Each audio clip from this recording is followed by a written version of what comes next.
pervers narcissique peut-il et veut-il changer, les amis? Ça, c'est une question importante.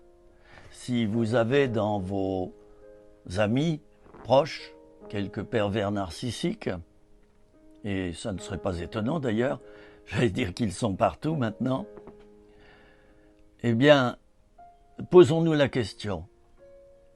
Veulent-ils réellement changer? Et peuvent-ils le faire? Alors, je n'ai pas la réponse à cette question, j'ai simplement quelques éléments de départ. En effet, il faut rester très prudent sur cette question.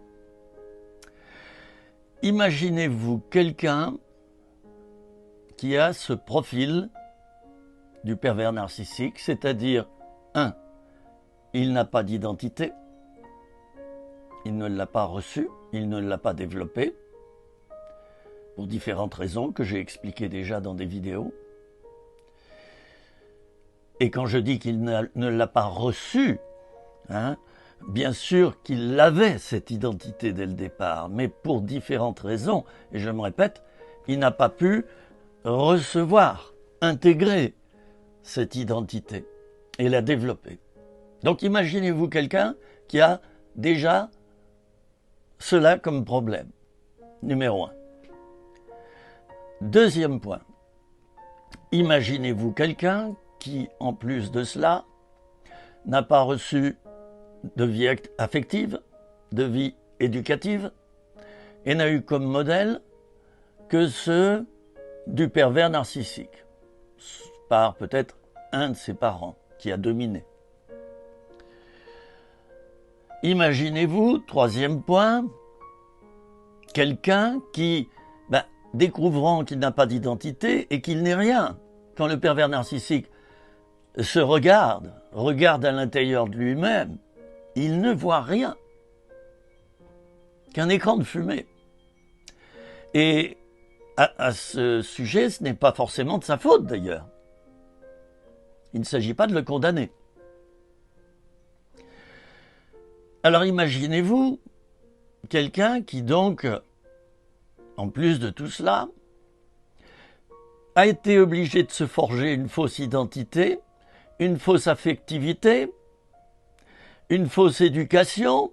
Je dirais au passage d'ailleurs que les pervers narcissiques, et je les ai côtoyés de près pendant des années, sont assez irrespectueux, malpolis. Ils sont, oui, c'est un peu scandaleux, quoi. Ils sont comme un éléphant dans un magasin de porcelaine. Et ils détruisent beaucoup à cause de cela. Donc imaginez-vous une personne qui n'a pas d'identité, qui n'a pas reçu les bases éducatives et affectives, et d'autre part, qui s'est forgé une fausse identité, composée de quoi?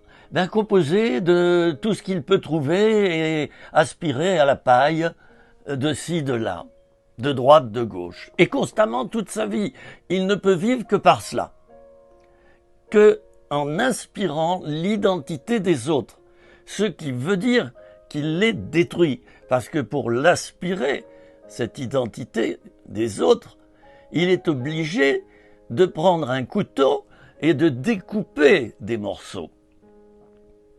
Vos morceaux à vous. Alors voilà, j'ai brossé le portrait de départ. Imaginez-vous quelqu'un comme cela. C'est le pervers narcissique. Changer, pour lui, veut dire quoi? Alors déjà qu'il n'a rien. Il n'a pas d'identité, je le rappelle, il n'a aucune base.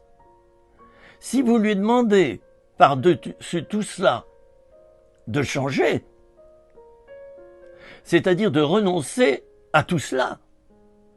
Mais il a très peur. Vous savez pourquoi il a peur? Parce qu'il se dit, je vais être anéanti. Je n'ai déjà plus rien. Je vis exclusivement en pompant les autres. Mais si, de plus, je dois renoncer à tous mes travers et tout ce que j'ai réussi à monter comme édifice avec les années, grâce aux autres, il restera davantage que rien, c'est-à-dire moins que rien, c'est-à-dire 0, moins 0, moins 0. Alors, je me mets à sa place à ce niveau-là. Pas facile, mais cependant, quelqu'un qui n'est pas endurci comme le pervers narcissique, quelqu'un qui est sincère, je crois que malgré qu'il soit comme cela, il pourrait arriver à changer, mais au prix d'années et d'années d'un travail intérieur difficile à faire et qui entraînerait chez lui des pertes